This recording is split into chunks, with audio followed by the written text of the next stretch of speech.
I am Ferdinand Marcos, and I am the President of the Republic of the Philippines. I stand today on behalf of 110 million Filipinos. Hello Universe, it's me again. Shout out sa inyo mga babayan. Nako, eto na, lagot. Breaking news ha, sabi po ng DZRH. Ito po, nagkaroon po kasi ng tawag dito, hearing dyan po sa Senate tungkol dito sa online gambling. Ngayon mga kababayan, nagbabala po ang BSP. Nako, kailangan gawin nyo na. Pag hindi, wala. Kulong ang abutin nyo.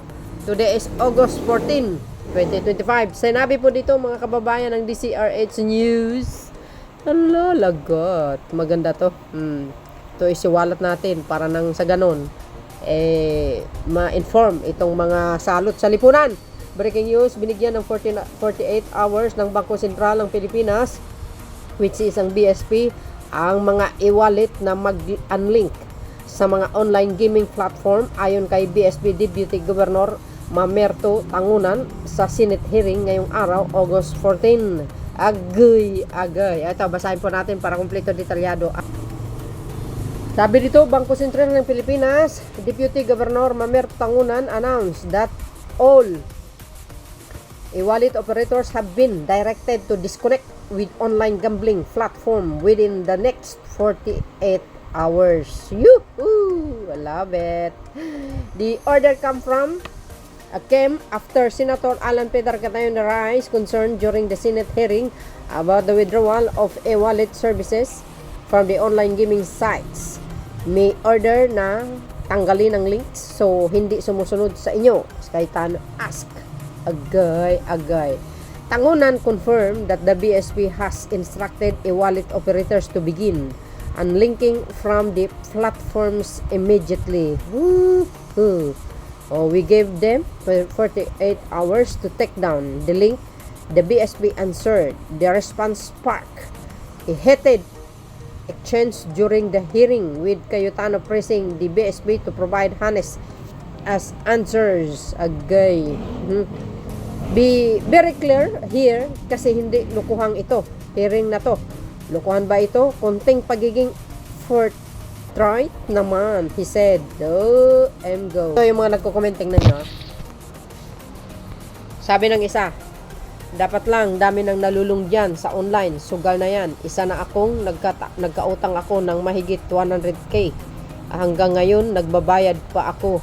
Yan, disiplina lang ang kailangan mga kababayan. Ngayon sa mga ganyang pagsusugal ninyo, tapos isisi nyo kay Pangulong Marcos Jr. Hindi kayo naloka. Kawawa yung mga nalulung sa online gaming, hindi na natutulog dahil sa gabi daw malaking magbigay ng patama. Pero ayan. See, mga beswa, wag na, maraming politiko ang magagalit niyan. Tanong mo sa mga kaya tawag yan, tulong mo kay Digong. Mawa naman tayo sa mga politiko natin, wag naman ganyan. Agay, baka yung politiko nyo dyan, congressman nyo, baka ganun. Hindi naman mga besa.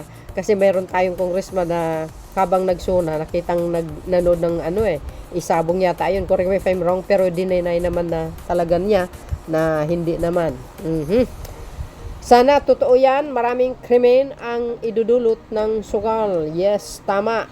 Nung mga panahon, ay kudos naman sa mga past admin, except Duterte admin wala namang ganyan mga kababayan. Kung mayroon mga yung mga tulad ng casino, yun lang. Pero itong mga online gaming, naging talamak ito nung panahon ni Duterte administration. Kasi mga nag-operate yan ng mga chihuahua.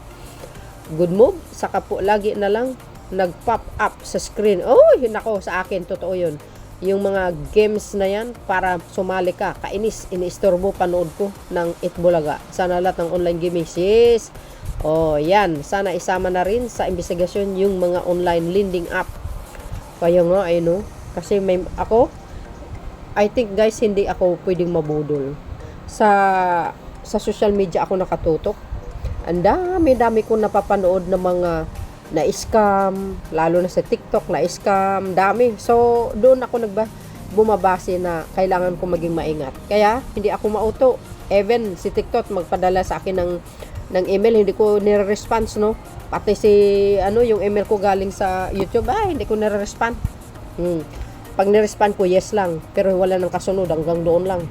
Tama yan, kasi kawawa ang mga tao na addict sa laro na yan. Tama. Salamat po. Sa Gcash po, dapat mawala na yun. Games partner ko. Wala na time sa bahay. Lulong na sa games. Tapos yun, sa Facebook din, mga patalastas, pinapatulan din na laruin. Tapos, mainipin na, nagiging mabagsik na kapag naistorbo. Kaya nga dapat iba na yan sa gambling. Oo nga, no action kayo kaagad. Di ba? For sure ba nakarating kay Pangulo yan? Talagang dapat lang matanggal. Ayan, ganyan, madali lang. Baka ang solusyon ay bakit kaya hindi ginawa agad yan. O baka naman nakinabang din si Pagcor na mag-umbrella sila sa permit nila. Well, I think may investigasyon yata tungkol dyan. Siyempre, kasama si Pagcor. Baka talaga ang matatanggal lang dyan is yung mga talagang nakakasira sa mga kabataan, siyempre sa mga mamamayang Pilipino. Wala nang alam na magtrabaho kundi ganyan lang. Tapos yung iba nga natatalo at maraming personalities na mga vloggers, influencers, mga kababayan tulad ni Wamos na yata na take down yung channel niya, no, dahil dito kasi pinopromote niya yung mga online gaming na yan. Talaga nakakasira yan lalo sa mga estudyante. Kaya ito kaya minsan masasabi natin maraming estudyante, hindi naman lahat, na nagiging bobo dahil nga dito, nalulung sila dito sa totoo dito sa mga online gambling na ito. Ito ang breaking news. Yes, tama yan. Iban yung mga online gaming sa yan, nagpapahirap sa mga tao. Kaya nga nagsulputan lang yan mula nung nakarang administrasyon kasi masyado kasi maluwag ang kamay niya sa mga chihuahua. Kaya sa pagtanggal ng online gaming leak sa e-wallet sa loob ng 48 hours. Ayan yung sinabi ni BSP Deputy Governor. Okay? Mamerto Tangunan, agay. We gave them 48 hours to take down the link. No, you see? Kasi yan ang sinabi ni Mr. 10K, may order ng tanggalin ang links. When did you orders? Be very clear here kasi hindi lukuhan ito. O kailan ba